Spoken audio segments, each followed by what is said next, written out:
Yes, the first round of the 2023 season for the TDIs Club Enduro Championship is shortly to get underway here at Croft. A 2-hour race ahead of us.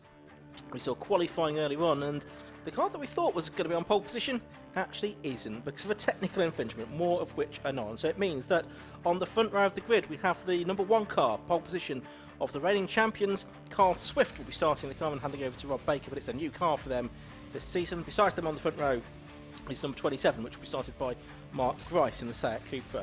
The second row on the inside is going to be number 14, that's going to be Adam Bessel starting the Ginetta, besides number 6, which will be started by Dylan Brichter in the Audi TT. So safety car pulls in, it's the number 1 car started by Carl Swift on pole position. Besides him is number 27, Mark Grice. The red lights go out and 2 hours of racing underway at Croft Circuit for the TDIs Club Enduro Championship. Don't forget we've got the fastest BMW from qualifying due to start from the pit lane as well, so we'll see what happens there. But it's Mark Grice that's gone into the lead of the race at Clervaux Corner, then from the outside of the front row of the grid ahead of Carl Swift. Swift and Baker switching from the Seat to the Golf for this season. It looks like everyone is safely through the first couple of corners, and then it looks like it is the car started by Dylan Brichter in third position, the Audi TT, having got ahead of the Ginetta piloted by Adam Bessel. That's dropped back down to 4th position. I think Dylan Brichter is now due to drive 2 cars, because he's also going to share Brad Kaler's Audi, so he's going to be busy during the course of this race. But for second place, a big challenge from him in the TT, all over the back of the champion, Cole Swift. And we can ride on board with the Audi driver now, the Darkside developments, Audi TT. The leader's off, the leader is off the road, so that is Mark Grice in the Seat. It's gone straight on down there at Sunny, so into the lead. Familiar sight from last year is Cole Swift, the Seat only now rejoining the circuit. Yeah, so probably something like about 7th or 8th position. Well, I wasn't quite sure whether he was going to get back on the road at all or whether he was going to get into the barriers possibly, but fortunately for Mark Grice, he avoided that. So end of lap 1 is going to be 2 VAG group cars, first and second, and it's going to be Dylan Brichter that's going to have the lead, I think, as they go over the line at the end of the first lap. Yes, he does. So the Audi gets ahead of the Golf of Carl Swift. That goes down to second. It's the Ginetta in third of Adam Bessel, number 14. And 4th place is that Joel Oswick, I think. Yes, it is, number 2. Last year's Class C champion, having his first race in a Class A car. Absolutely right. So plenty going on. Luke Handley's made a good start. He started 8th and he's up to 5th position there. And good to see Rob Boston Racing got the William Stacey car out after it had a head gasket going quali. So get the bad luck out early. And what can Will Stacey do? Last year's winner of this race there in the Lotus Elise S2. Field make their way here down into Tower Bend, looking up the Class B leader there. It's got parking, a big lock-up from the RS3 Audi of the newcomer there, driving it, Matthew Stockford. We managed to get the car stopped at the end of the straight. But yeah, Class B leader there, Scott Parkin, only just ahead of Chris Plaskett in the Class B specification, Area Motorsport Volkswagen Golf. Of course, Scott only did a handful of laps in qualifying this morning before deciding to park it and thinking that he had done enough. Now that is the 89 car of Parkin, and he is getting past there the number 82 car, Ben Williams, in the Seat Cupra. So the place on this lap, Scott Parkin, as the leaders come through to complete another lap. There's a change in the top 4 at the end of that. Mark Grice, of course, came across the line in 8th place at the end of lap 1, having had that off at Sunny, and he's still in 8th position now, as we now move on to lap 3 of the race. And they turn their way through Hawthorne. There's Stacey right on terms there with Colin Gillespie, who I think is now also due to drive a second car in this race, because he's going to take over from Ben Williams rather than Christopher Wallace, so we'll check that all happens a bit later on. According to my time, I think this might be a glitch, that the MX-5 is on the fastest lap.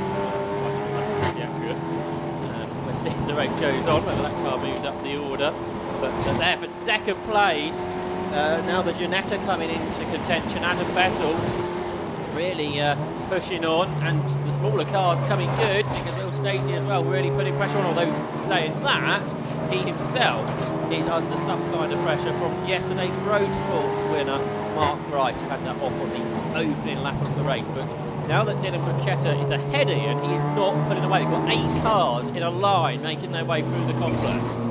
Number 17 from Classic Spencer Fortag has come into the pit lane very early on in this race. So watching for the leaders coming through. That is the Spencer Fortag car, getting some attention. And it's absolutely side by side on the other side of the circuit. You saw in the background between, here we go, Will Stacey being squeezed up against the pit wall by Colin Gillespie. Now, can Stacey get around the outside of the light Lotus? No, he can't. Can he get the switchback? No, the car's so small, there's nowhere to get past his big Seat in comparison. If you're on the road, you wouldn't really think the Seat was that big, would you, Ian? But next to a Lotus, it looks to be. It certainly does, and it's higher. It's the height of the car that makes the difference, really, doesn't it, to perception. Of course, the Lotus being much more low slung. So we've got a really good race on our hands here. We've got Stacey there, winner here at Croft last season, trying to attack and defend all at the same time. We've got Mark Rice behind him, we've got Colin Gillespie ahead of him. Luke Handley in front of that in the golf. There's a little bit of a gap when we get to the top 4 cars. Who's the fastest of those top 4 cars? It is the race leader, isn't it? The Dylan Richter Audi. Only slightly though, and I wonder if Adam Bessel could find a way past Cole Swift, whether the Ginetta could go any quicker. Oh, it's got a big slide on there through the complex. But certainly Bruchetta not getting away here from the leader from Cole Swift in P2. It's out the hairpin, that's where the LGTT gained the lead, and that's where he seems to just be able to pull clear from the pack. How's James Collins getting on from his pit lane start? Well, he's got himself into the top 25 now as he works his way through the order. And this is the race leader's view. Yeah, that's right. That's the car just heading around Hawthorne. Now, already there's going to be some traffic to deal with before too much longer in the form of Vytautas Pipiras in the Lithuanian coloured Honda Civic. Lithuanian flag coloured Honda Civic, just a bit further up the road. But the first 4 seem to have settled down somewhat. Not the case in the next 4, because Mark Rice, after that off halfway around the opening lap, is desperate to try and make amends for that, isn't he, and recover some places. And he's not yet been able to do so. Still there in 8th position. The car's filed through Jim Clark S's for the 5th time. Into Croft, down into Sunny. This is where the Seat of Rice looks like he can challenge. Will Stacey brakes late to there. Now they've got the traffic soon, but before they get to that, top 3 look well. They just got past that traffic, hadn't they? That's got the top 3 right together. Bruchetta, Swift, Bessel as they make their way through, and it's a bit of Audi's whip off this corner. I wonder if it's the front-wheel drive Golf, just can't pull its power down there. Meanwhile, behind, Will Stacey's got alongside and ahead of Phil Driver, ahead of Colin Gillespie, I should say, in the car he shared with Phil Driver. So a big slide there for Swift. He saved it. What's happening behind? Gillespie's gone straight off. And is he going to go into the tyre wall, Ian? Not quite. And you can see there is some bodywork missing from the front of the Seat there, the 15 car. So I think there was a little bit of touch between Gillespie and Stacey there. And Gillespie is the one that's lost out, dropped down to 8th position, fallen behind the Cupra of Mark Rice now as well. Will Stacey had his hand out the cockpit there, so there was a touch. Is there a problem there with the Lotus as well? I'm just seeing if there's any evidence of a touch on the back of that car. He's immediately gone to Luke Handley, isn't he? So I think there's lots of pace in that car. And when we get to the clear road ahead of Will Stacey at some point, so we'll see if he can unlock that pace. Potentially. There's Luke Handley, the Class B champion of the last 3 years, having his first go in the Class A spec car, same car, just bigger turbo, more power, the top class therefore. Not that far behind this group is Brad Kaler there in 9th place. Here comes Stacey trying to get alongside Handley, can't quite do it. Both these drivers have been in Class B before, haven't they? Will Stacey started off there, and here we go down the inside of the Golf. He made a move lap ago at that corner, and now he knows how to make it work. Can, though, Will Stacey hang on up towards Clairvaux, because it's the end of the straights where the Lotus Elise hasn't got the power, but I think he has such a good run through the final corner. Will Stacey then is up to 5th, and how quickly can he get onto the back of the rest? There's a big dive up the inside there from Mark Bryce to follow him through. He's into 6th, who equally should be quick after qualifying at the top, or the front row of the grid anyway. Yeah, was actually third fastest in qualifying that car. Although of course we had the car that was taken out of the qualifying results because of the underweight issue. That car's just going past our commentary box now actually. The Collins brutal BMW. Here's the leader, and a bit more pressure on the second placement now. Carl Swift from Adam Bessel and Ginetta, and William Stacey trying to go after them. Stacey did a PB on the last lap. Big slide from Mark right through Barcroft, who's really pushing on, trying to cling with Will Stacey, but Stacey is going away and catching Joel Oswick, who was a second and a half ahead at the beginning of the lap. He's pretty much there now, so this is a good chance to be the fastest lap of the race, I would think, from Stacey, as the leaders are in traffic once more. And one thing I've noticed about Cole Swift's car, that Golf moves around a lot more than the car they've raced in the past. But there's Stacey right with Joel Oswick. That appears to be the quickest car, as we have issues in the pit lane here. Yeah, that's last year's Class C champion, Daniel Sarno, in the Honda S2000 in Class B. This year's teammate, Joel Oswick, is up in 4th place overall, racing in Class A this season. But he's being caught by Stacey. He's just in the best lap of the race, 128.32. Took a second out of Oswick, so it might be worth having a look at the battle for 3rd and 4th, which is now heading down towards Tower Corner. But you can see if Will Stacey in the Blue Lotus can catch the BMW. Well, there they are, just coming into shot now, and the gap between them at the start of the lap was about 0.5 of a second. It's still roughly that now. It's equally close, isn't it, for second place, because Adam Bessel giving Carl Swift a really hard time. We're going to get it, and again, 2 very different cars here. Yeah, we've got 6 cars. Oh, there's a big slide again for Cole Swift. That's through Barcroft. Bit of car, where it should be, off the car and on the side of the road. But I was going to say, Joel Oswald's doing a really good job, isn't he? First time in a Class A car. For second, though, let's go to that, because Adam Bessel is trying to go around the outside of Cole Swift in that Volkswagen Golf that is sliding around a lot, but using its tyres up as well, doing that. But he's hanging on to second, he's hanging on to the back of the leader. But here comes Adam Bessel, there he looks up the inside, he locks up though. He knows this isn't a short, sharp Master MX-5 race, doesn't want to get damaged in that little Ginetta. It probably weighs about half the Golf. That is up ahead of it, and behind Will Stacey's alongside Joel Oswick, but surely the BMW has more power for the driver.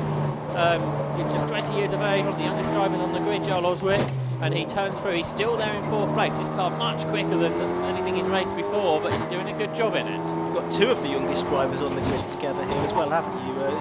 Will Stacey in his early 20s as well. Brad Kahler is very slow coming off the hairpin. I'm sure if he had an off at all, but he's lost. I think was 8th or 9th position to Steve Cheetham, and a couple more through as well. Back to this battle for second place between Carl Swift and Adam Bessel. I think it's actually going to become a 4-way battle for second place, possibly, because Joel Oswick and Will Stacey were both a little bit faster than the cars ahead of them on the previous lap, so it could become a 4-way scrap. Actually, it's only a 0.9 of a second lead for the race leading Audi TT TFSI as well. So there's the car in second place at third. In fact, that gap of 0.9 seems to have come down as well, so it might be a 5-car lead scrap. Really good close racing. This we thought to be a good battle after qualifying. I think the top 6 or 7 cars completed by about 1.2 seconds, and it's turning into a really good endurance race. We're going to have 6 cars in the lead scrap here. This is certainly the most competitive opening stint of the Club Enduro race yet.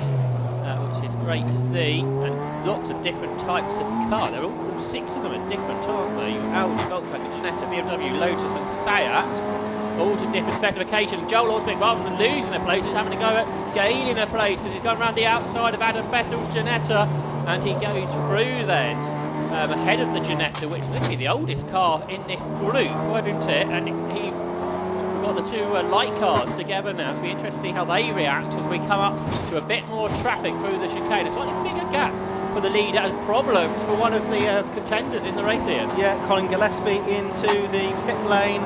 And actually, yes, he's been shown the black and orange mechanical warning flag, so he's not chosen to come in. He's been told to come in by the officials. Something has been spotted amiss with that car. It's probably that missing bodywork off the front that the scrutineers want to have a proper look at. And he went through the gravel. Right, Jim Clarkett is traffic, Class C leading traffic as well, I think, here. And is everyone going to get through there okay? I think they are. What's the Class C leader? Yes, the Janetta leading the class there, which is driven in this open stint by Robert Fennick. But then Oswick third, fourth, Bessel. There's Janetta G40 that leads its class.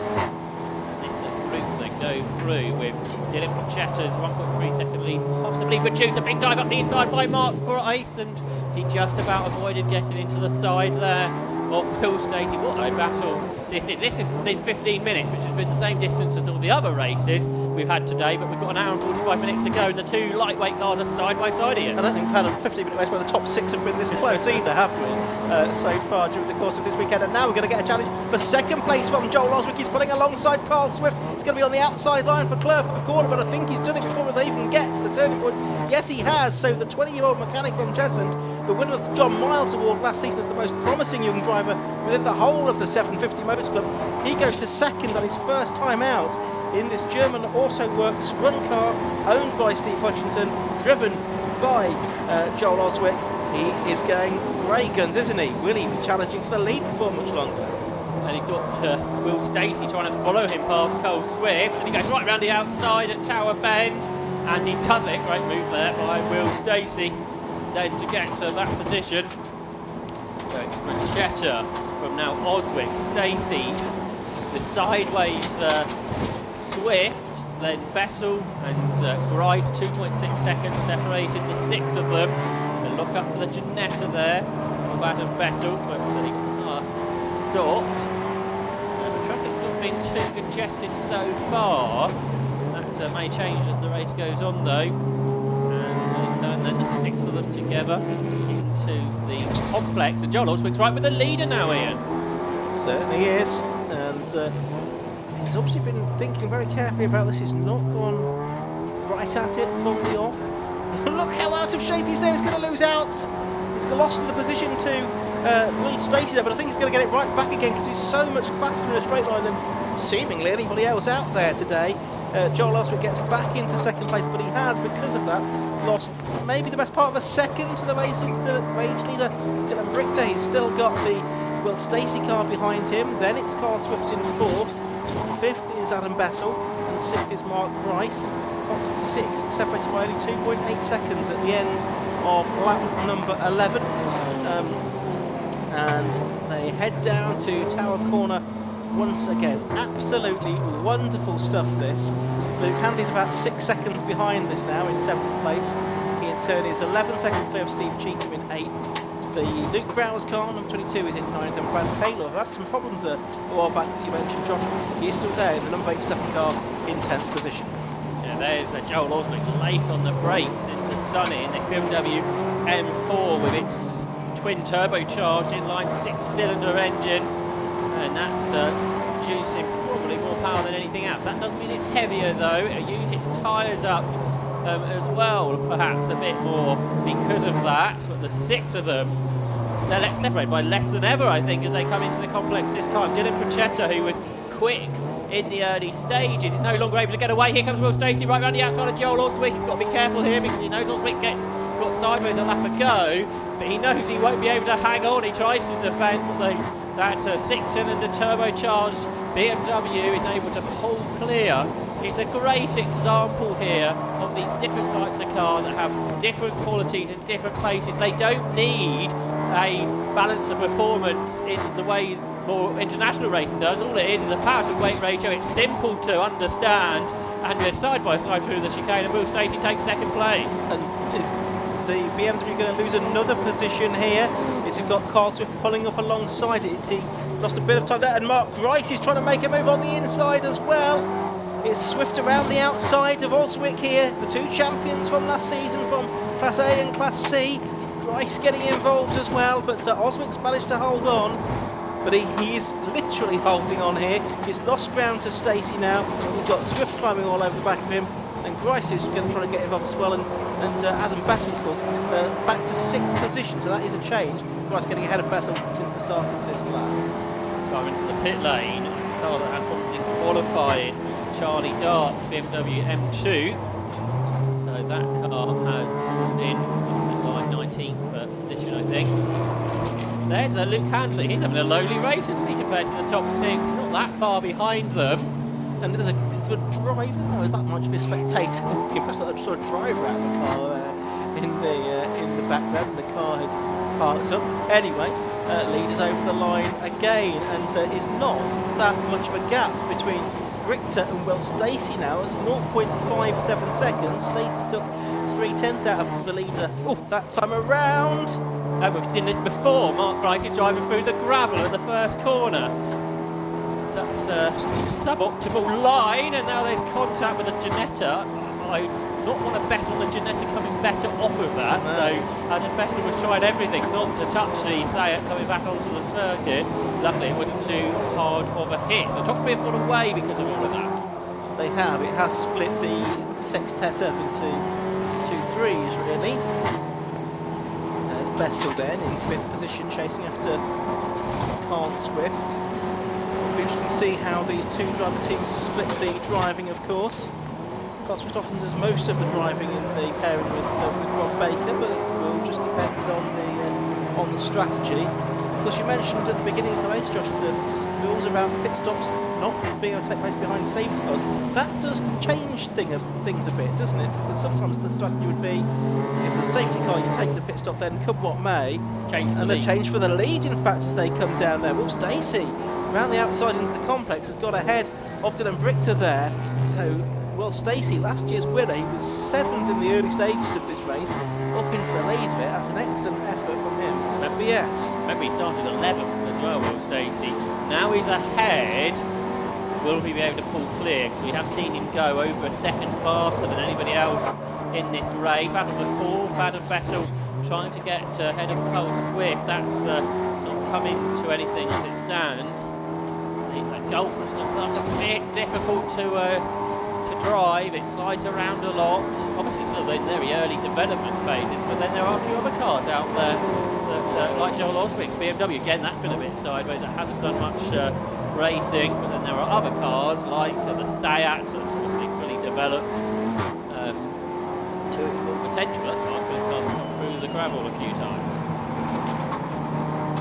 There is the 71 car that we're seeing, the MX-5. That's Ben Short in that car at the moment. The man MX-5 Mark, one of the multiple MX-5 Cup champion. And he is in 21st position at the moment within that Class B car. As off has got Adam Bessel in the Ginetta. Sonny back onto the circuit now. We've got a problem with the hairpin. There's a car stopped on the apex of the corner. It's the BMW 1 Series of Andy Roby, so we've got double waved yellow flags down here. We'll probably pick on that as the leaders go past that slower car. Look to the left, and there's a BMW stopped on the circuit.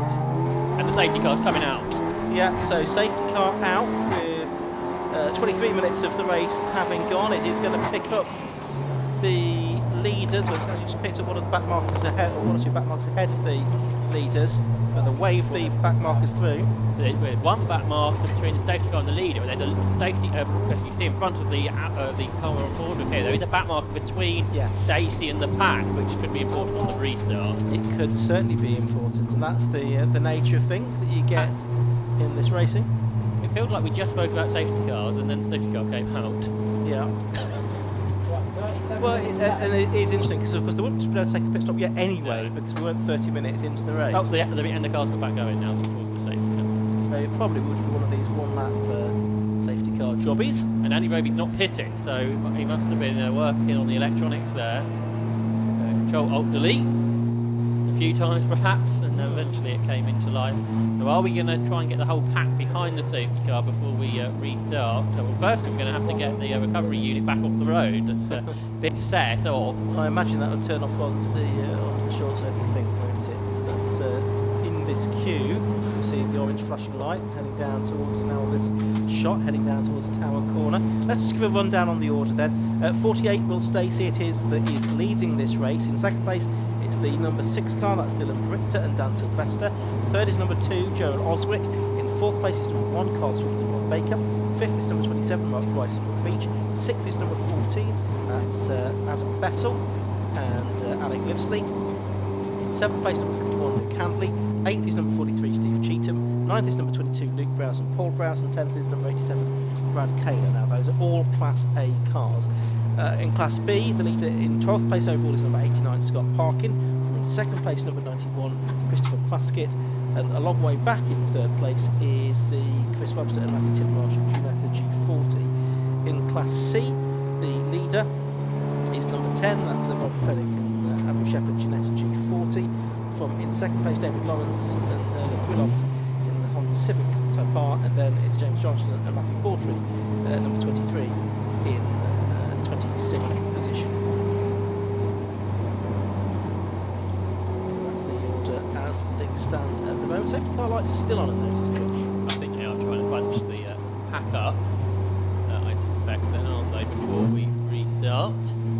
Everyone did well as well there, didn't they? Because it was quite a late call for the safety car to come out to react. I guess pick-to-car radio here helps with that a lot as well. The teams can let the drivers know what's happening. So get another lap behind the safety car. The car stopped again.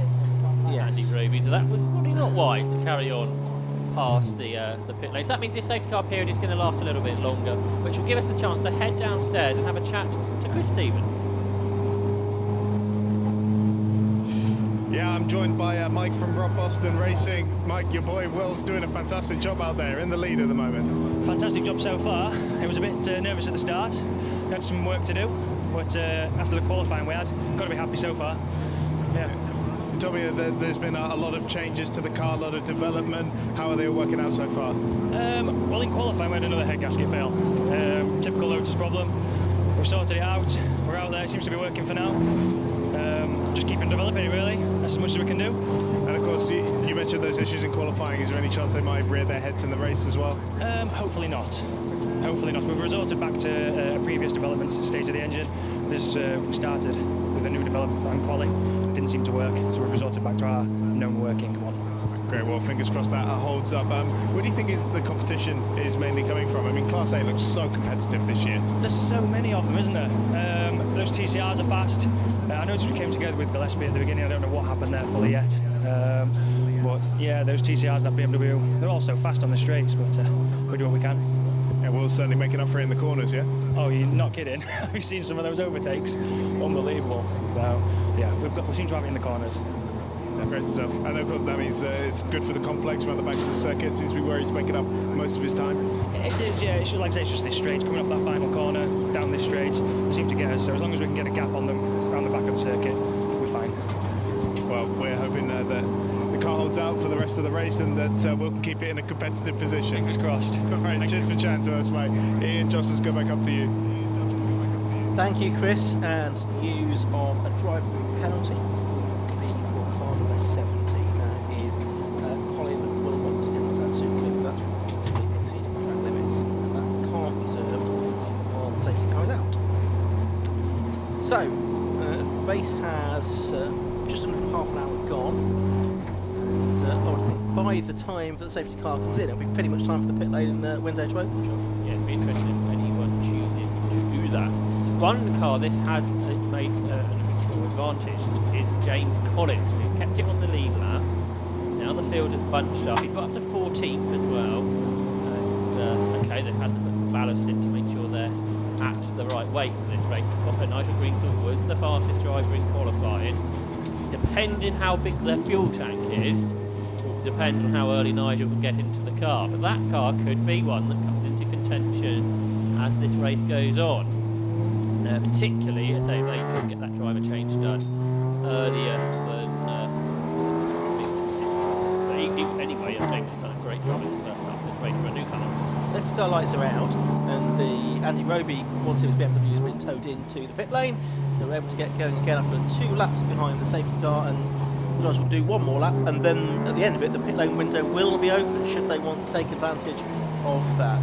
So safety car peels in, and Will Stacey does have that advantage of that side par behind him, and that is proving quite crucial because it didn't want to get away particularly quickly, and it's side by side for second place then as they go over the start line at the restart. And is it going to be Joel Oswick that gets through into second place down at Clervaux Corner? Not quite. It is still the Audi TT ahead of Dylan Richter, but that was a close run thing, and that's really given a big advantage to Will Stacey there with that back marker.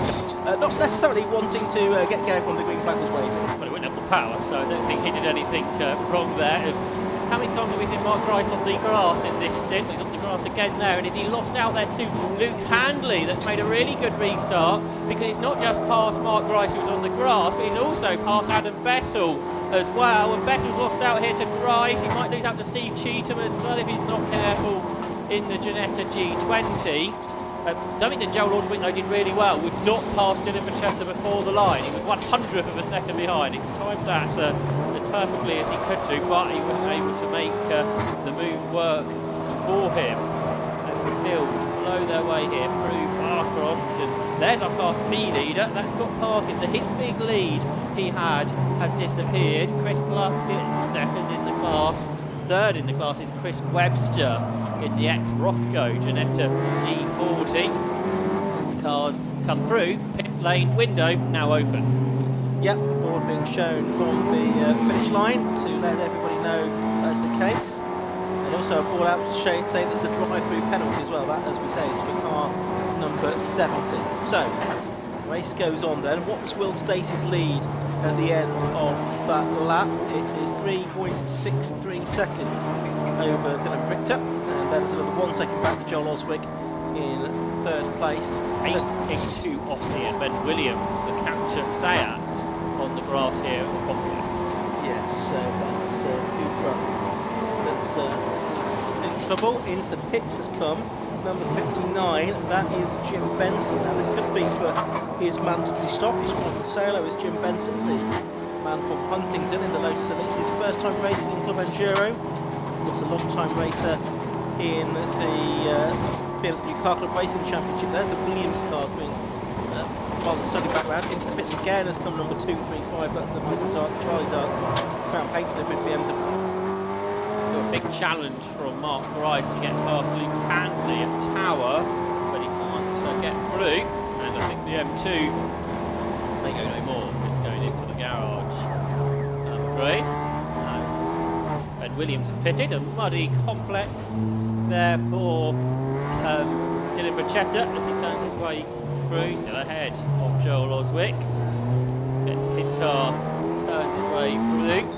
So now we've had a clear lap. What are the lap time differences between Will Stacey and the rest? Well, Will Stacey did a 1 minute 28.9, which is quicker by the best part of a second over the chasers. There's a change there for fifth up towards Clervaux because through goes Mark Grice up ahead of Luke Handley. Adam Bessel, probably the biggest loser in the starting of this restart here because he lost a couple of positions. Yeah, back down to 7th position.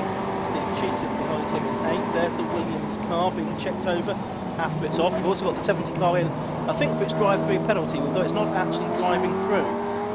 He's stopped there to talk to his teammate, I can see beneath us. We're watching the Williams car on screen now. Side by side through the S's behind the battle we're watching, as not quite getting through was Adam Bessel, but that's just about a second there between Dylan Bachetta and Joel Oswick. Bachetta plays all kinds of cars on the grass, but it's the first time out of the Audi TT in this series. And then Joel Oswick behind in the German Autoworks BMW M4 that hasn't done very much racing at all, this particular car. And Oswick all over the back of the Audi TT. So you've got two real drive cars here together, turning out of the hairpin, but they will be all too aware that race leader Will Stacey is pulling clear, and a very different feel to this restart to the initial start to the race here. Yeah, that's right. It was very intense, wasn't it? With those well, sort of 8 cars going at it initially, but things have become a little more spread now. I can see also that Scott Parkin has got a Class A car hit between himself and Chris Plasky. Now that's actually the James Collins Nigel Greensall car that's between the two of them. In 12th place, I think now. Mark Wright has just become the second person joining Will Stacey in the 128s. So Mark Wright has had an eventful stint. He's been on the grass at least 3 times, or through the gravel, but he is the second quickest car out there. Let's look at our Class C leaders here, Ian. Yeah, this is the battle for the lead, isn't it? Between Rob Fennick in the Ginetta and David Lawrence in the Honda. It's Fennick that's got himself back ahead, I think. Back marking. There's Lawrence. I did see him at the head of the Ginetta, and then a similar coloured car appeared in shot. But yes, not too much to choose between those. So it is Lawrence that's ahead. That's a back marker. But there is the Ginetta just behind. There's the back marker going through shot. That's the 23 car, James Johnston. We'll hand over to Matthew Baldry, sometime Cassacoon, a hot hatch racer. That has been a change, because David Lawrence has gone past sometime recently. Yes. He was behind Fennick in the first part of this race. And there's the little G40 in a GT5 specification, I think. Nearly as many of them here as there was at Old Cop last weekend. Cool. Over the line goes the James Collins car, which is one to the left of Nigel Greensword. Looking out of our window, we can see that Mark Price has got a 5-second penalty, but he's now bearing down on Carl Swift as well for 4th position on the road. Well, it's not terribly surprising he's got the track limit penalty, because it seems like when we see that car, it's not necessarily on the circuit. Although I don't think he gained advantages of those particular occurrences. Scott Parkin, the Class B leader, has just done a best lap of the race within his class, 1.34, not as quick as we've seen in the past. In the race, he's only been half a second quicker than Chris Plasky, not a big gap as there was in qualifying. I think Chris Stevens is down there in the pit lane. Let's see what he knows.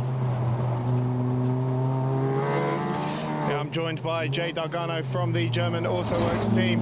Jay, a very eventful start to the race for Joel, but yeah, he's living up to the name he was given at the awards night, the most promising young driver out there.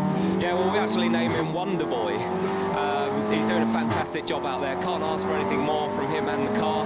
We had a few issues between now and qualifying in the race, but I think we sorted it, and we can really go out there and battle with the big boys, and that's what we wanted from this season. We really wanted to get up there and show that we as a company and our team can battle with the big guys.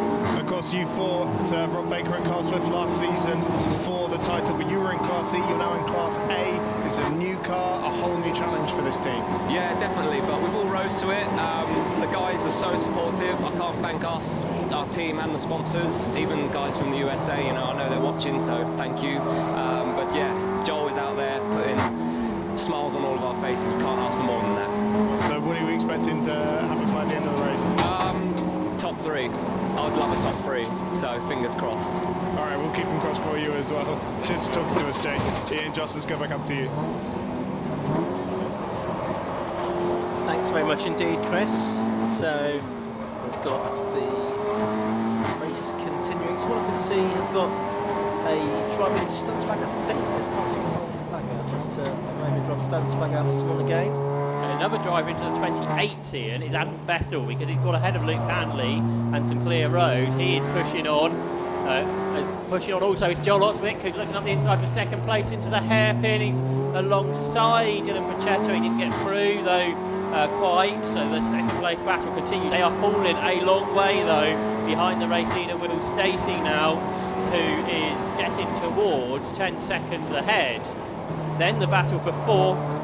The Mark Rice-driven car, which has been the second quickest car in this stint, but they're both now being caught by Adam Bessel in the Ginetta G20, who is probably at the moment now the second fastest car on the road, just slower than the leader, 1 lap on lap. Now he's got clear track to work with. So there is Carl Swift in 4th position, car number 1. He's being chased down by Mark Price, number 27. Price with that second penalty that he has incurred for exceeding track limits.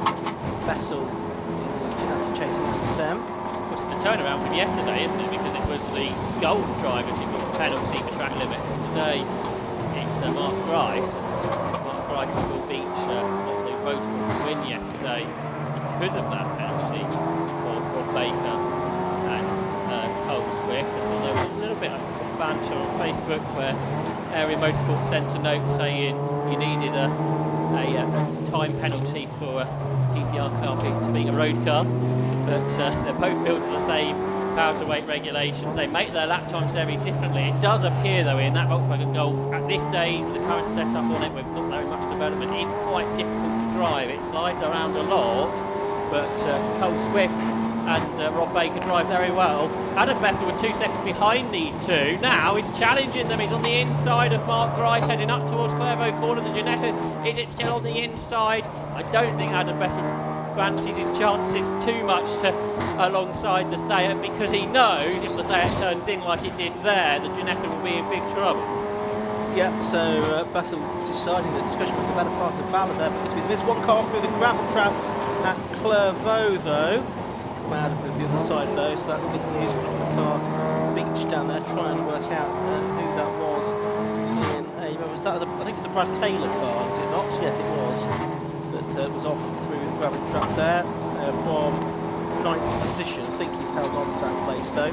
I suspect Adam Bessel is learning a lot here, racing against different cars. I think probably for the first time, or definitely this significance, where Will Stacey's had a season or two now, hasn't he? Learning how to get a car that hasn't got much straight line speed, but a lot more corner speed through, and that's what Adam Bessel is learning during the course of the last 40 minutes.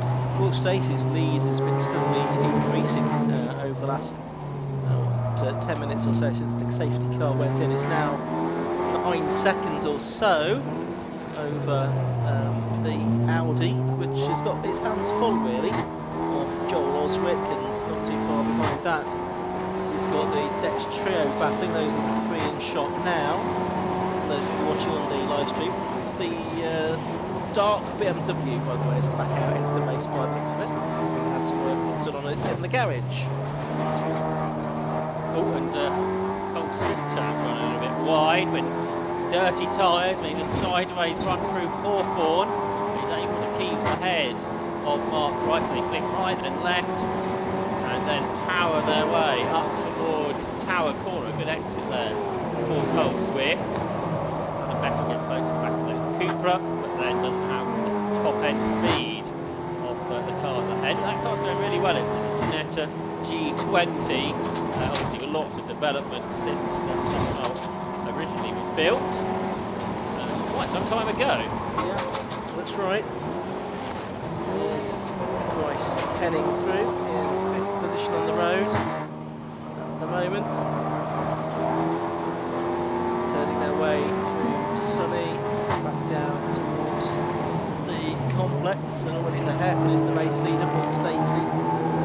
So we're getting into the middle third of the race now, so it's going to be prime opportunity for pit stops. The 70 car is back in, and this time it is looking like it's for its mandatory stop. Because we're going to see a driver change there, possibly not. The second driver's not yet got his helmet on. There's the 76 car, Michael Downey. He's been a big supporter of the Tiguan Club Enduro Championship pretty much since it started. And his orange Porsche Boxster there, and he's just ahead there of another Class B car. That's Ben Short in the Mazda MX-5. The 2 Class C leaders are side by side heading up towards Tower Corner because Robert Fennick's got the Ginetta back ahead of David Lawrence, I think. There we can see them on the screen now. There's much smaller Ginetta G40 back ahead of the Honda Civic. The battle for 20th overall, or more importantly, the Class C lead. Yeah, you can see that on screen now. So Fennick there in the black Ginetta ahead of the red Civic FN2. What's gone on there? Oh, Steve Cheatham's pulled off in his Porsche. He was in 8th position, number 43, former Porsche 924 champion from Manchester. Yeah, he's pulled off into the old pit lane. exit. That Class C lead battle now is getting lapped by that group of cars from second onwards, so that's going to be an interesting moment, I would imagine, for Fenwick and Lawrence as they work their way here up into the hairpin. But Fenwick, as the driver from Buckinghamshire, about to be lapped by Dylan Brachetta's Audi. You can see the extra power of these Class A cars, and being lapped is obviously a skill as well as getting lapped, and it seems like Rob Fenwick is dealing with it better at the moment. He's pulling clear of David Lawrence then as the cars dive up the inside of him. First is Swift, then Grice, then Bessel, who's up over the curves through Hawthorne Corner. But we've just had a new fastest lap of the race by the race leader, Paul Stacey, a 1 minute 28.25 to extend his lead out to 12 seconds over the continuing battle for second position between Dylan Brachetta and between Joel Oswick, as now the next group of cars make their way up ahead of Ginetta G40 of Rob Fenwick, quite close to the side of Adam Bessel's car there, the two Ginettas. They make their way through another lap of the race. Yep, so there's the GT5. New Cheatham track going again, by the way. It's just been lapped by the leader. It looked like the car was being pushed behind, or going to go behind the barrier. Perhaps he's been able to sort the problem out in the cockpit. Here's the battle for second place. Joel Oswick's seen a lot of the back of the Audi TT over the last few laps, Ian. He can't find a way through as of yet. Can't. And to the line they come. Over it they now go. And the gap between those two cars is about 0.6 of a second as things stand between Bridgeton and Oswick, who's got a 5-second penalty now for exceeding track limits. So Joel Oswick picking up a 5-second penalty for track limits infringements, I'm afraid. Hard to know where that's going to leave at the end of the race, with still an hour and a quarter left to go. If it remains at 5 seconds, that's something we can deal with it. If it starts getting worse, we've already seen a drive-through penalty for such an infringement, and that will happen if Joel Oswick were to continue to do track limits. We've missed Ben Short of the MX5 Cup races. It's his turn now, rather than running a car in, to drive one. Yeah, absolutely. He's running pretty well there. He's having a good race in 16th overall, I think that is. He is at the moment, going pretty well in the Mark 1 MX5 that's in Class B specification for these purposes. And him is the number 76 car of Michael Downey, who is a lap behind according to the screens. Yeah, I guess where the safety car came out, that would have split some of the Class B cars up. So Ben Shaw there pushing a lap on the Porsche. Steve Cheats was flashing his lights as he came across the line that time, so I thought that was some kind of signal to the team as he went past. I'm not quite sure. Watching the cars go past, 4th, 5th and 6th, still right together, Swift, Grice and Bessel. There's quite a gap back now to Luke Handley in 7th place. Brad Kaler in 8th place, just going through there in the Audi as well. The next car through is the orange BMW. That is the Matthew Hampson car that is in 9th position, and then from the top 10, the green BMW, just going through a shot of Luke Prowse. Someone that's doing a decent job here is Matthew Stockford in his first race. That car didn't qualify very well at all in 20th, but he's worked the Audi RS3 up to 13th position and is improving. So that's one that's improving up the order. As you can see, just behind the BMW there is the Class B leader. He's now up to 11th position, Scott Parkin in the Volkswagen Golf TDI, and has made a 12-second gap over Chris Plaskin's Volkswagen Golf GTI. Then third in Class B is Chris Webster. Fourth, and I think the last car on the Class B lead lap is Ben Short. And there is Scott Parkin, the class leader. Yeah, the man behind Darkside Developments. Going well, and we're on board with him now, up to the right-hander, Sonny. back down towards the complex, the spectator banks on the left-hand side of the circuit. That's a copse of coniferous trees ahead of us, and he's got one of the FN2, the Enduro Hondas that he's lapping. He's not too far away from the back of the 10th place car now of Luke Krause, is he? So he's catching, he's lapping in very similar lap times. Luke's laps at 130.45, parking on 131.4. Problem for Joel Oswick. The BMW M4 that was in third position is slowing on the run up towards the Jim Clark S's.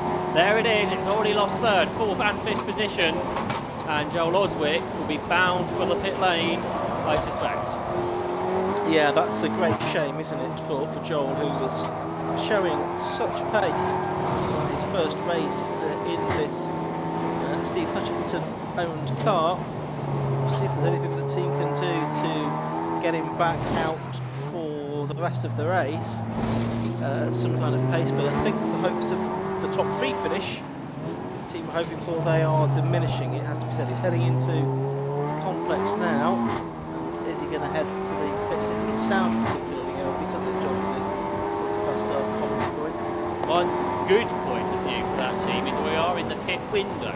Yes. So if that car can be fixed in 3 minutes, they might not lose as much time as they otherwise would do, but is the problem larger than that? So that's obviously the thing that Stevens will be finding out down there in the pit lane. There is Joel Oswick. He goes straight into the cockpit. They are prepared with the fuel. Joel gets out of the car because of course you can't have a driver in the car while it's being refueled. So that will be done first. Nothing else can happen while it is refueling.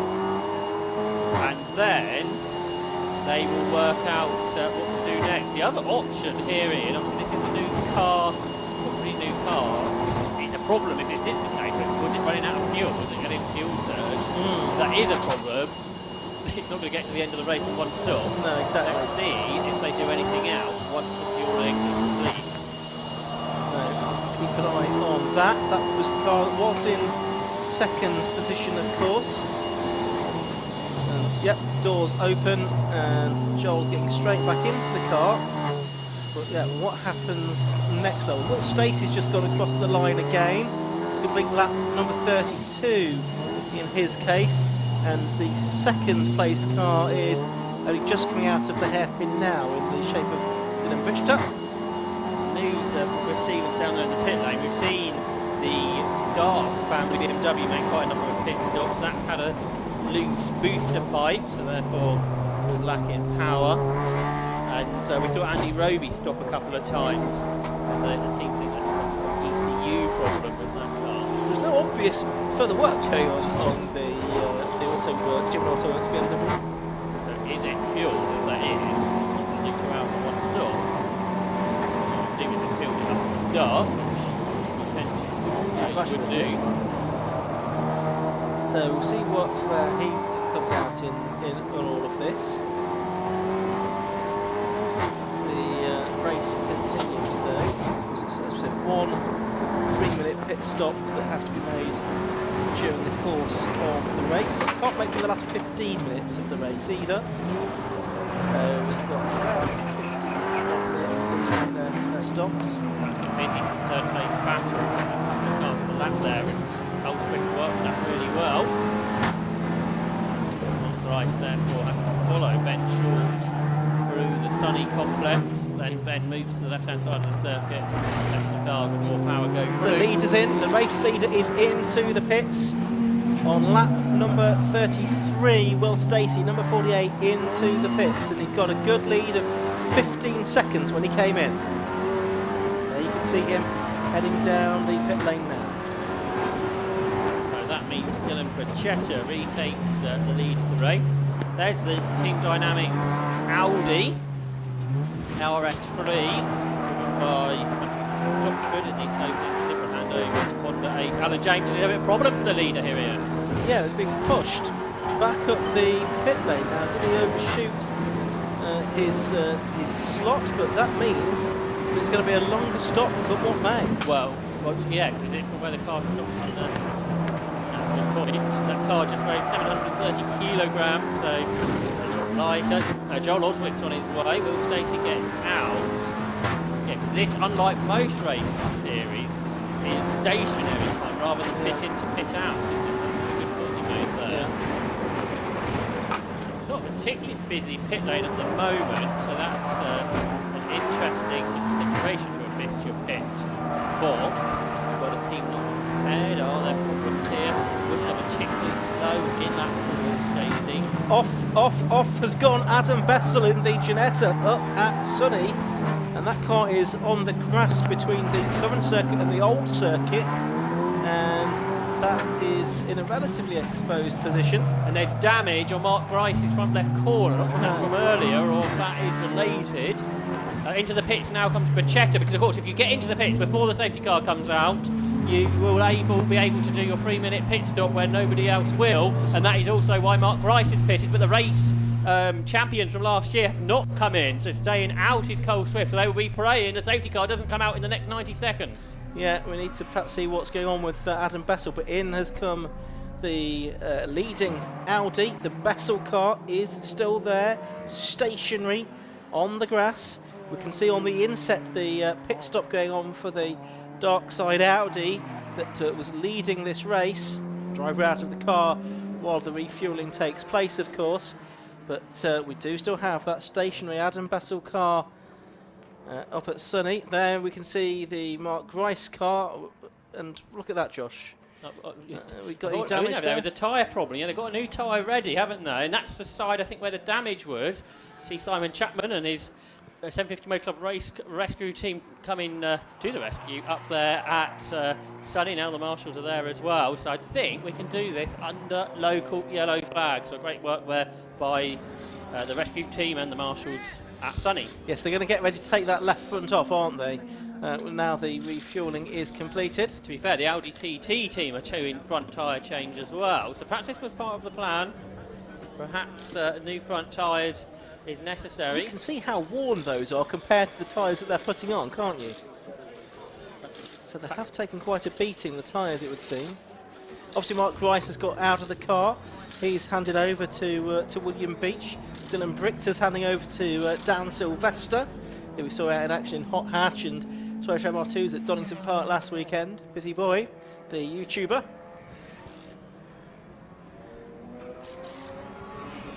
So a lot of activity going on in the pit lane at the moment. So it's Carl Swift that leads the race on the road at the moment. Luke Handley will be up to second. Josh? So Joel Oswick is reporting the car is down on power. They did wonder if it was low on fuel, but he's still reporting the same to his team. So some reason, lack of power for Joel Oswick's BMW M4. And he's back out on the circuit, but he is lapping significantly slower than what he was previously. So we'll keep an eye on that one. So Area Motorsport have gone for a different strategy here, Ian, haven't they? They stayed out, which potentially was a risk, but they obviously had trust in the 750 Motor Club marshalling team here at Croft. A safety car wouldn't be necessary. James Collins is into the pit lane now. Joel Oswick's back in as well. So Joel Oswick back into the pits. So I think we're down to sort of testing mileage now for that car, but if it's down on power, it may well be that they decide to call it a day. So relatively busy pit lane now. There's the car. So pretty much this car is going to be split 50-50 between the two drivers, isn't it? The very experienced Nigel Greensill will get in for the second part of the race. Where's that car in the order as things stand? It is 8th at the moment, obviously with quite a few cars ahead of it having made their stops. As will Stacey rejoin the race in his Lotus. I think he has. Can't see that car in the pit lane, so we'll see where that. Oh, here he is now. So Will Stacey comes out, but he's behind. He is behind the two other stoppers, so there out of the pit lane goes Dan Sylvester, but he has dropped behind Will Beach, who's taken over from Mark Grice. So I think it is a total turnaround from our three early stoppers. You noticed it, Ian, as Will Stacey went and missed his pit box, so that would be a longer pit stop, and that has cost him a couple of places at the very least. Ben Williams into the pits for giving the mandatory stop this time. That car's already been into the pits after that car was off earlier on in the race. So Rob Boston, Will Stacey in the Rob Boston Racing car is heading off up to Tower, and we're heading off into the pit. And hold on 1 second, there's a car that's massively locked up, and it is the Luke Brow's car that has locked up and is off the circuit at Tower. But let's head down to the pit lane and Chris. Well, having been a relatively quiet pit lane for the race up until this point, it's an absolute hive of activity in here now. There was very nearly a collision between your car, Mark Grice, and the Darkside car as they were pushing theirs out just now. But you seem to have a very eventful first stint there. Yes, it was. The opening, I got into the lead straight away, which was great, and then I come into Sunny Inn and I was like, oh, I forgot I've got 100 litres of fuel on board, and I was like, I'm not going to stop. So I sort of went wide, and then I lost all my places, gained a few back, and yeah, it was very eventful. It was a bit deja vu, dicing with Carl rather than Rob, but seeing the same car as yesterday. So, but yeah, really eventful race. Of course, you won the Road Sports race yesterday in the car that Rob Baker and Carl Swift ran for the last few years. It's obviously a very rapid car. How are you finding it so far? Yeah, it's great. I mean, we haven't had much testing. We've had probably one dry test session coming up to this meeting. The Road Sports was the key one yesterday, but the car feels good. It just stays underneath you for all my stint. So, yes, I'm really happy with it. What do you think Will can do in the remainder of this race?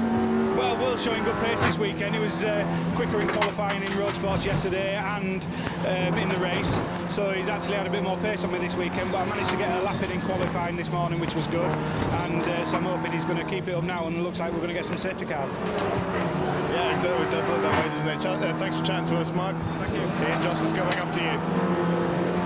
Yes, we do indeed have the safety car out for the second time in this race. That is because the Luke Brow's car is off at Tower Corner and needs to be recovered, and that's come just pretty much exactly halfway through this 2-hour race.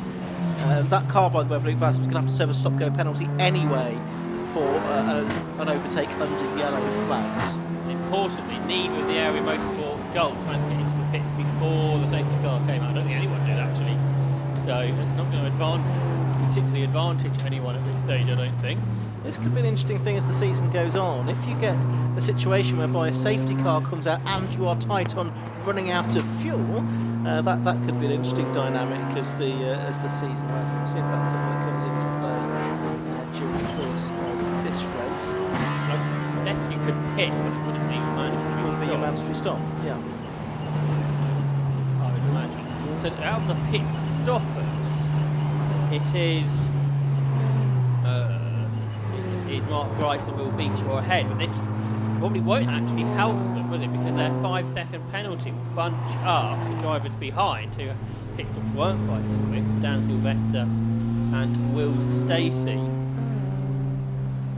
But obviously we'll have to wait for the full pit stop cycle to be complete, which may take some time because it may be towards the end of the race. We know you have to do it before 15 minutes to go, but it could be some time before everybody else makes their stops, because we've still got out there Cole Swift, Luke Handley, Brad Kaler. Still on the lead lap is Matthew Hampson, who's done a good job here. Scott Parkin also still on the lead lap, as is Matthew Stockford. So that's the top 6 all on the lead lap.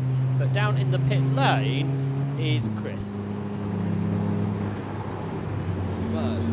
I'm here with James Collins, who's just done his first ever Club Enduro stint, obviously starting from the pit lane after the exclusion from qualifying. But how did it go out there? Yeah, it was good.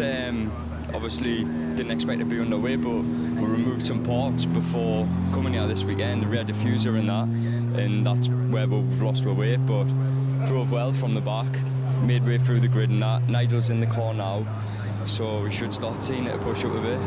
What do you think he can get up to? I don't know. We've got a gearbox issue, so I don't know. He's some pilot, so we'll see where he gets to. How have you found your Club Enduro experience so far as a rookie? It's competitive, it's fast, there's some fast boys out there, but everyone's very courteous. Everyone gives you room and that, and it's not like Dodgems. Everyone's nice and friendly out there, so it's good, and we'll be back again.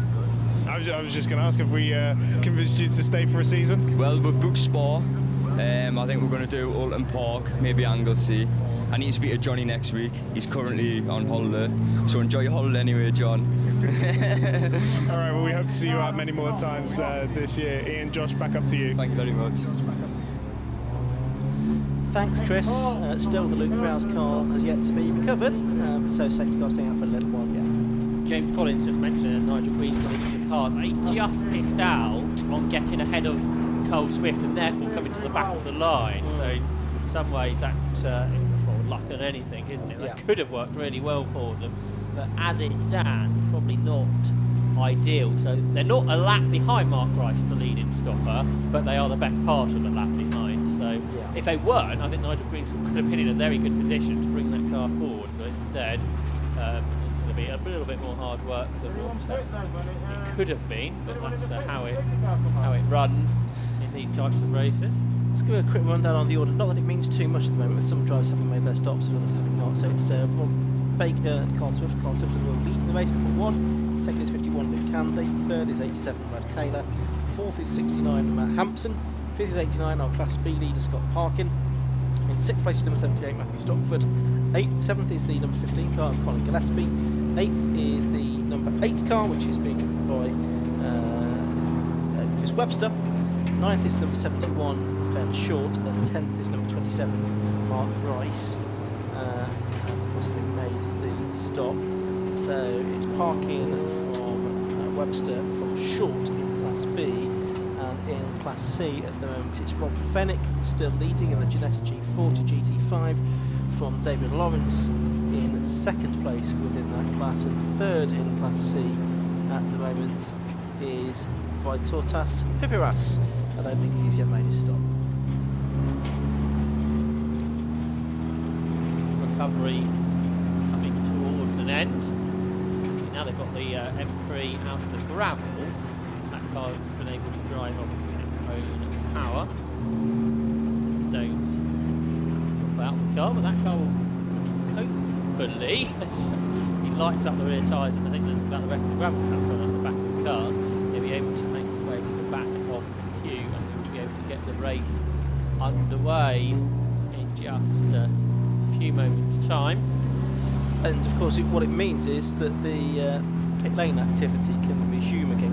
I suspect it will, because right in this middle chunk of the race where teams will be wanting to have made their pit stops, and possibly roughly half of them have so far. It definitely changes things from how things worked previously, and I think it's a fairer way of doing it, isn't it? Because then you're more likely to split your driver time up more evenly. But of course, as always, there's nothing to do about it. There are lucky moments. If you were to pit before one of those windows, you would be able to gain an advantage, but that's how they work. Right at the towards the back of the group, we've got the two Class C leaders. That's 10 and 56. That's the Rob Fennick car, and also the David Lawrence car, the Ginetta and the Honda 15th and 16th over where they are, as you can see, going past the shot now. Just to outline the rest of the season, after this they go to Anglesey in 4 weeks' time for another 2-hour race, then Alton on the 3rd of June, that's also a 2-hour race. Spa-Francorchamps on the 14th and 15th of July with 2 100-minute races, with results aggregated to give one set of championship points. Then it's back to a 2-hour race at Snetterton on the 13th of August, the same at Donington Park on the Grand Prix circuit on the 24th of September. The season concludes on the 29th of October on the Grand Prix circuit at Silverstone Way, the shortest race of the year, shortest standalone race of the year, a 100-minute encounter. Had the 23 car come into the pit lane. That was James Johnson, who was a fair way up the Class C order. He can't hit on the safety car, so is this the problem he had wondered? You are running out of fuel when the safety car is out, or is there another problem with that Honda Civic that was running so well within Class C? There it is. Has it got a tyre issue?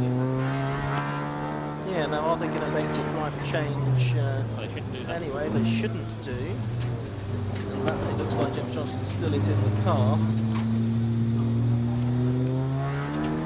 I guess there is a gamble to be taken because it's just a question of what penalty you're going to get effectively if you do make a driver change. Either way, you're going to lose out by making a stop or having a penalty. So just take a gamble. Anyway, safety cars coming in. Race about to get underway.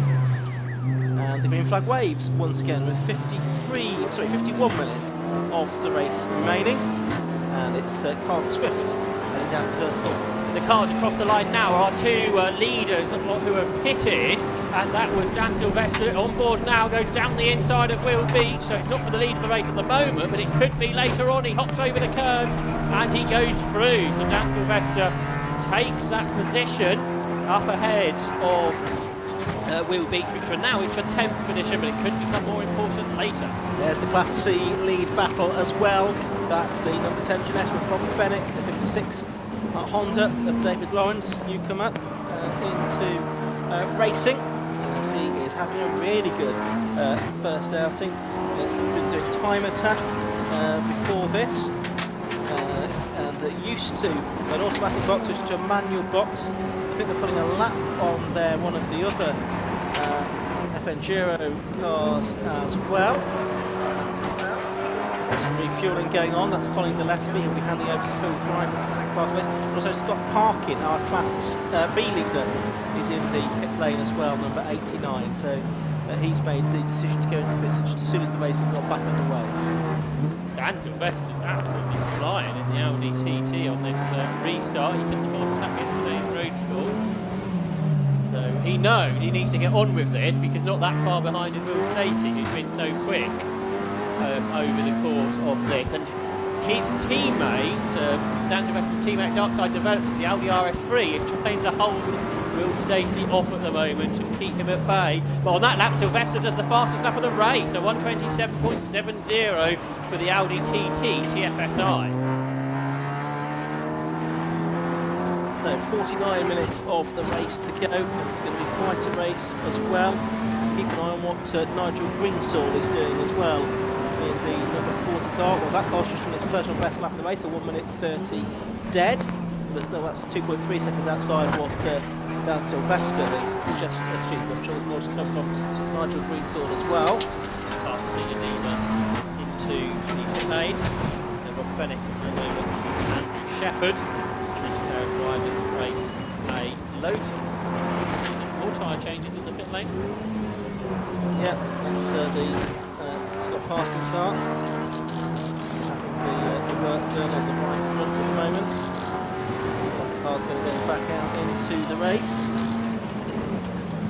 Got coming into the complex, the race leader, Carl Swift, being chased by Nigel Greensall, albeit they're on different laps at the moment. 40 car showing us 3 laps behind on the sort of screen here. If you are changing tyres, you'd think you'd want to pit halfway through the race really to get the best out of the new tyres, wouldn't you? So whereas Cole Swift is staying out, do they change tyres or not? Because the further you're into the race, surely less advantage you're going to get from newer tyres.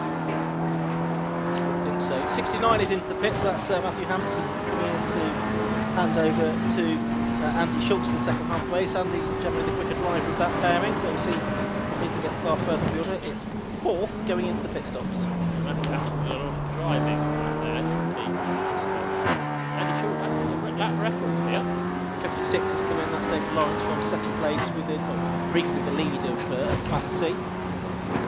Looking on screen now at the number 23 car that's gone back out into the race now. I think unscheduled stop.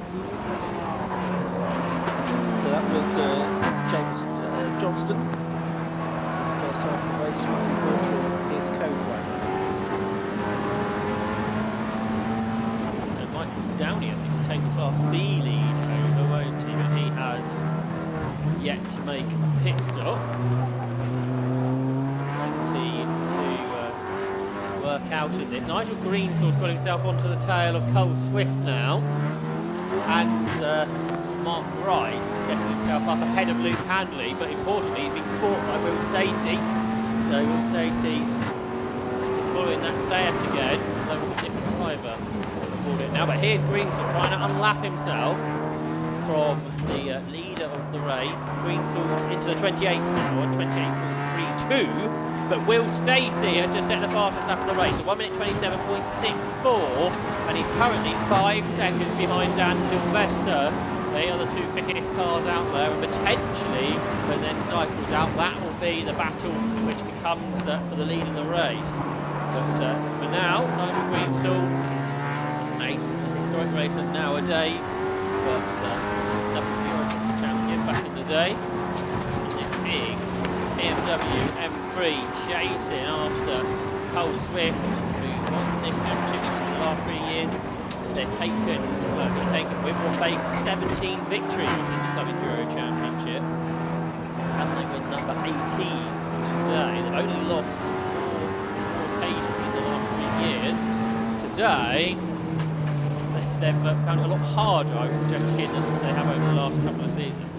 Certainly have. This change of car, of course. What they've been used to screwing most of those wins in over the past few seasons.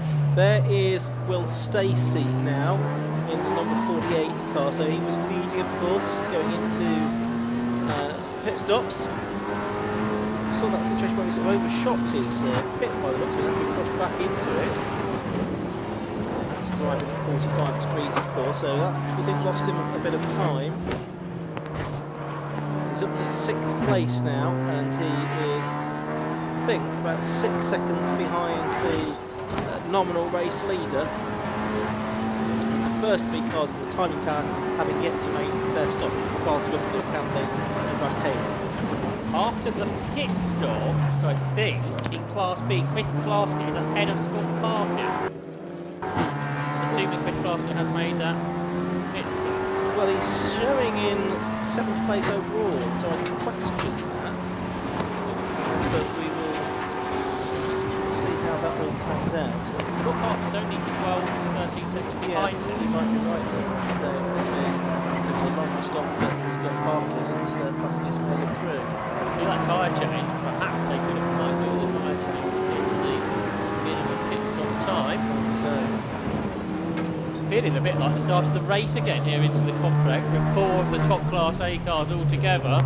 At the back of it is the quickest of this group of cars, Dan Sylvester, who's absolutely flying this weekend in this Audi TT that Darkside Developments have got going. Just behind him, there's a battle developing between Will Beach and Will Stacey. This is a battle for position, and really this is the battle for second of the pit stoppers, and they're absolutely wheel to wheel as they go across the line. We know the Seat's got a bit more straight line speed, but can Will Stacey hang this out round the outside? He brakes really late in the Lotus Elite and he goes through. So for now, this is for 5th position, but it will be for a more significant place as the race goes on. certainly will be. So that's Will Stacey up to P5 ahead of Will Beach. So Scott Parkin clear Michael Downey as well within Class B as well. Still that damage on the front of the Grice and Beach Cupra by Will Beach, of course. Just a bit of trim hanging off really. So now we've got to see whether Will Stacey can catch Dan Sylvester in the number 6 car. Well, last time through, Stacey did 1:28.61, Sylvester did 1:28.48, so very similar lap times. Downey coming into the pits, number 76 to serve his stop, as is the 17 car Spencer Fortin, which has been in a couple of times already during the course of this race. There is on screen though, for those watching on the live stream, number 48, Will Stacey. And he is doing his best now, a bit of clear track to chase after the Dan Sylvester car that is in effectively the lead of this race. But let's head down to the pit lane now and find out some more from Chris Stevens.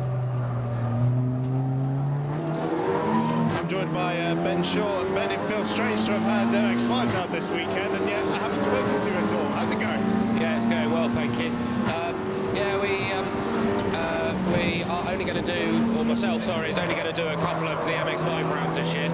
We've also been really committed to that over the past 5 or 8 years, and we're looking to do a couple of slightly different things this year, including Club Enduro. Yeah, so what inspired you to team up with Ben Hattie and to do Club Enduro?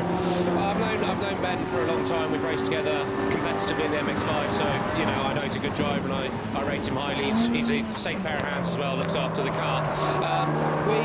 We just felt that we've both won the championship a few times now, and it was time to try something different, something a bit quicker. So we just took one of the old championship cars and bolted a Subaru Turbo on it, basically. Yeah, I was just going to ask, tell us more about this car, because it isn't just your bog standard Mark 1 MX-5. So yes, it is, and it suffers a wee bit in the corners because it's one of the only cars here without aero or a wing or something like that. But it's pretty strong now in the straights, and the car's becoming more and more reliable as we use it more and more. So now reliability issues are hopefully, touch wood, put to bed. We can start to think about bolting bits of wood to the front bumper and all that sort of stuff. We'll keep our fingers crossed for you. Just chat to us, Ben. Ian, Josh, back to you. Thanks, Chris. Into the pits again has come car 69. So that's Andy Schultz back in. He'd only been out there for a few moments. Meanwhile, Will Stacey has eaten in a bit to the advantage of Dan Sylvester. The gap was down to 4.6 seconds. Just waiting for the screen to play. It's down to 2.7 seconds. So Will Stacey really on a charge now.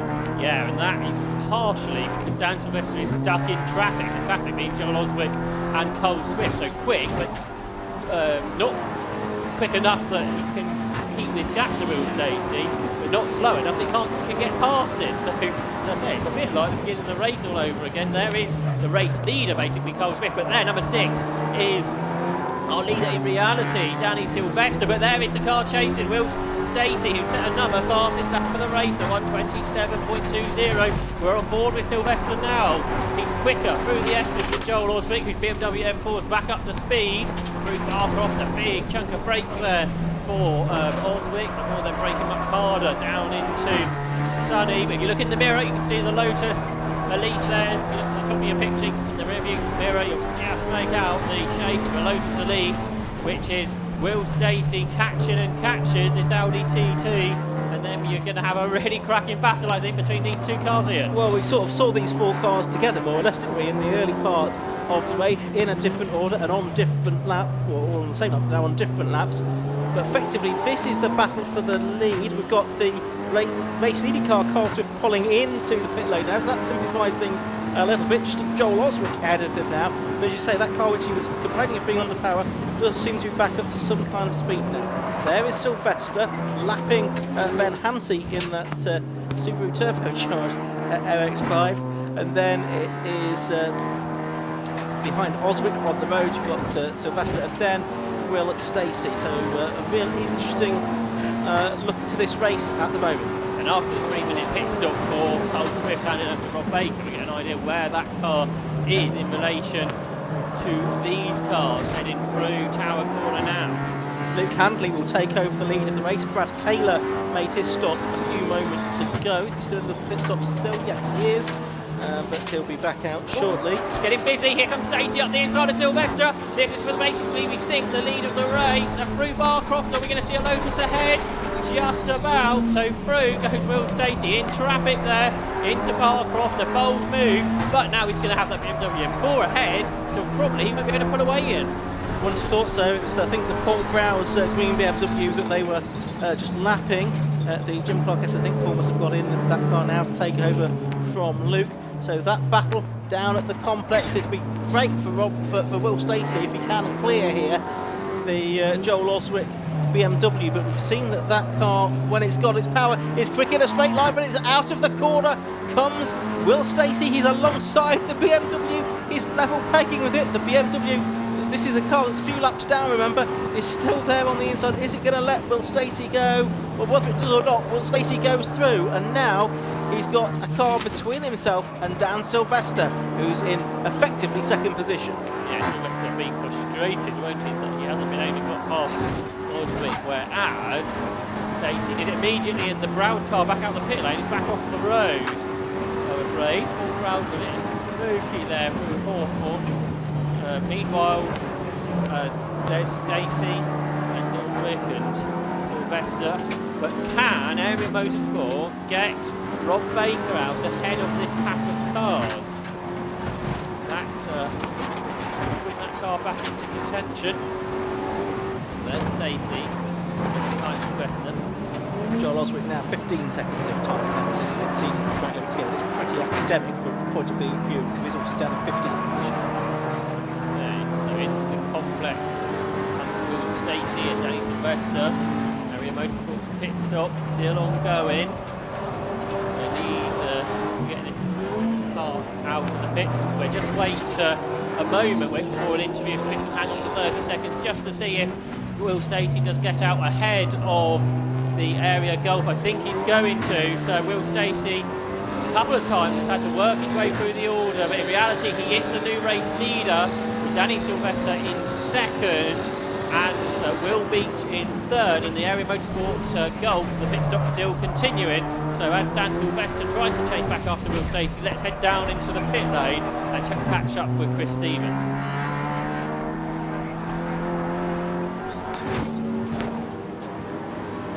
I'm joined in the pit lane by Matthew Stockford, who's just completed his first Club Enduro stint. How did it go? Yeah, it was brilliant. Really enjoyed it. Glad the track was dry. It was pretty busy out there, but incident-free, and I think we moved from 21st to 13th, so can't grumble with that. And you shared with me some of your ambitions earlier. You get your signatures for your licence. What are you hoping to end up in? Hopefully we'll be doing Brit Car by the end of this season, but we'll do a full season of Club Enduro because it's great racing. It's really close. It's good. That's great to hear, and it's been so competitive just today. Already works really well for the season. Can you give us a little bit of insight into what adaptations have had to be made to the car for you to drive it?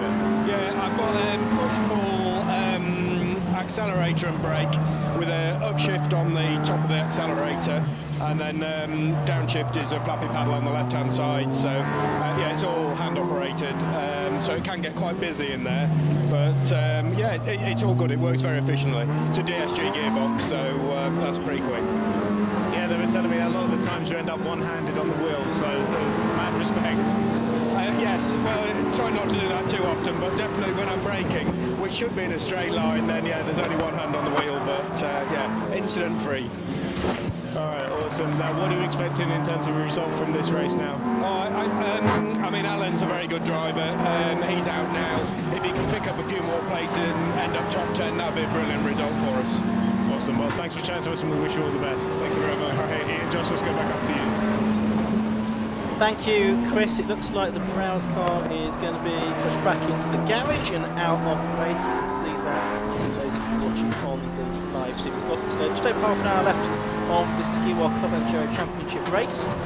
Luke Handley it is that is still out there at the moment and leading the race, but it will be Will Stacey that takes over when he inevitably has to make his pit stop. In Class B, Chris Plaskett's lead is down to 7 seconds back to Scott Parkins. There's a real chase now on in Class B as well as Class A battles. In Class C, Andy Shepherd has taken over the Ginetta of Rob Fennick and is just 5 seconds ahead of the Honda that they've had the race-long battle with. So all three classes, when you combine the gaps, doesn't come to much more than 10 seconds.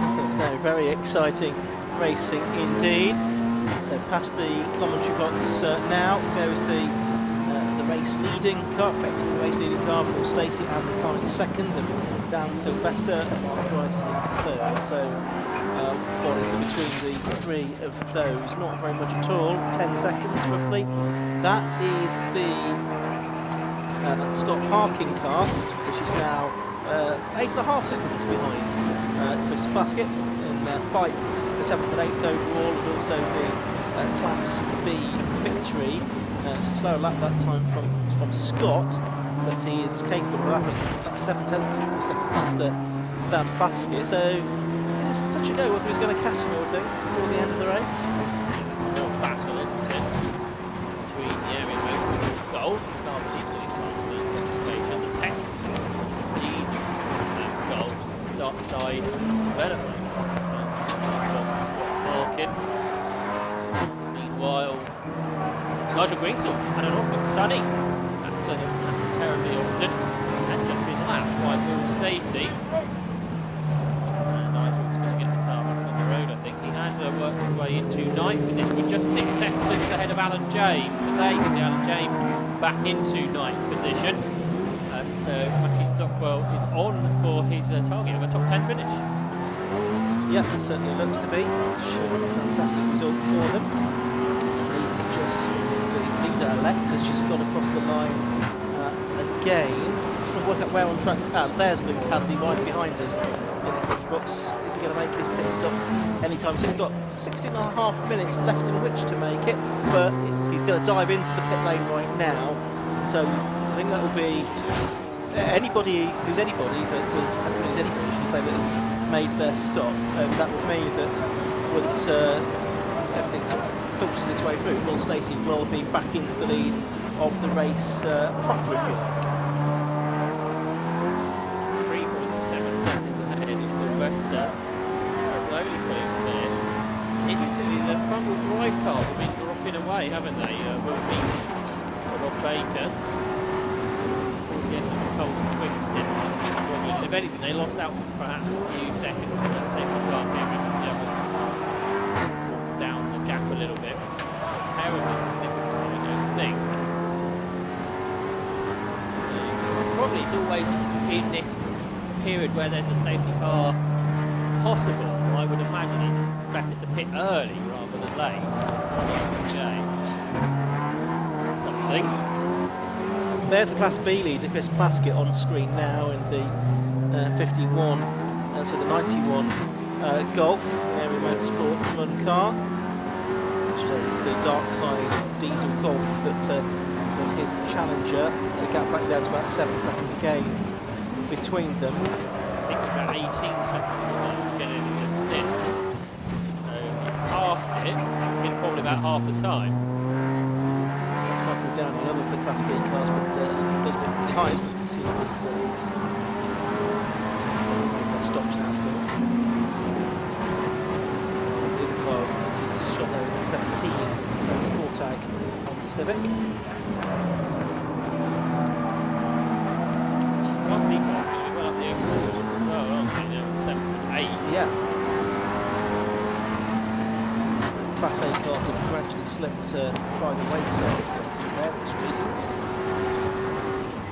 There's Scott Parkin, 7.2 seconds behind at the start of this lap. Parkin did EV on the previous one, a 31.4. And Scott Parkin now just the fastest lap of the class of the race, so 1 minute 30.79, which brings the gap down to 5.7 seconds. There's Nigel Greenson, his car now, the grill is full of cracks after the spinning that. PB joined in 10th place, 5 seconds behind Alan James. He's actually quite a lot faster than Alan James. Yeah, I mean, that's not 5 seconds now, is it? You can see the gap visually on screen there, so we'll see how that pans out. Sylvester into the pits. The car, and off into the gravel, the car off at turn 1. Who is that? We can't quite see. Chris Webster's Janetta, the Rothko car, I think, now driven by Matthew Kinmark. But why Sylvester in the pits? That's the drama to follow. The car that should really be in second place, but it won't be anymore. I think Dan Sylvester's still down there in the pit lane, so not sure if we can pick up on that car that's down there, and see if we can figure out why it is down there as well. There is the 6 car. Dylan Britt and Dan Sylvester. Dan Sylvester was at the wheel of the car. They reckon it's a drive shaft issue, so that brings their chances very much to an end in this race. Looks like they're going to try and get the car back out into the race, but it's obviously not going to be challenging for positions. Well, Danny Sylvester, the car in the pit lane, not on the track where you want it to be. What's happened? I just come around the last corner there. I think I was in P2 and just bang from the gearbox or drive shaft or something like that. So, yeah, some things let go. And it's a shame because the car's been really strong all weekend in testing in road sports yesterday as well. And yeah, I think we were on for a good result, but unfortunately had a mechanical failure by the looks. So. Yeah, of course, we were running in a very competitive position before that happened, and some really strong pace in the road sports yesterday, so it must bode well for the rest of the season. Yeah, for the car. I'm not going to do every round. I'm just filling in for Ryan Parkin. Hello, Ryan, this weekend. So, yeah, Ryan, the car's got pace, but yeah, it's a shame. Looks like something mechanical let us down, but it's very rare for one of these cars to do that, but sometimes it does happen, so. Now, of course, a YouTube sensation, so is this going to make the channel? It's good for content, this, isn't it? At the end of the day, I'd prefer to be having the car's first trophy though, but yeah, it'll be good for the channel maybe. So. And what else can we expect to see you in this year? So I'm still racing MR2s this year, and also racing the 750 hot hatch as well, both 750 things. So yeah, you'll see me in them all year for the season. Cool, great stuff. We look forward to seeing you out in those. Cool, thank you. Cool. And then we get to the cars that didn't make it to the end of the race, and there were a fair few of them today, and they even go over onto the next screen as well.